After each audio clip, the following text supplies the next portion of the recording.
বন্ধুরা, সকাল সকাল অ্যাসেম্বলি করার উদ্দেশ্যে এই কষ্ট মষ্ট করে চলে আসলাম। বাইরে বৃষ্টি, আবার হচ্ছে এবার সে রিক্সাও পাইনি, আমার ছাতা বাড়ি থেকে আনা হয়নি। এক প্রকার ভিজে ভিজে আসলাম, ভাবলাম মনে হয় জিমনেশিয়ামে অ্যাসেম্বলি হবে। প্রথম দিন ছুটির পরে মিস না দিই, মিস দিলে আবার বকাবকি গালাগালি শুরু হয়ে যাবে। তো যে আজকের অ্যাসেম্বলি হচ্ছে স্থগিত করেছে ইমরান স্যার। আমি তো ঘুম থেকে উঠে আর অনলাইনে ঢুকনি, চলে আসলাম সরাসরি।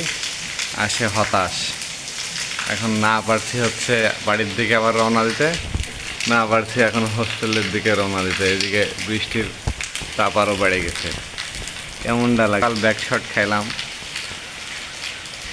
দিনটা যে কেমন যায় আল্লাহ জানে। আজকে আবার আমার ফুটবল ম্যাচ আছে বিকালে।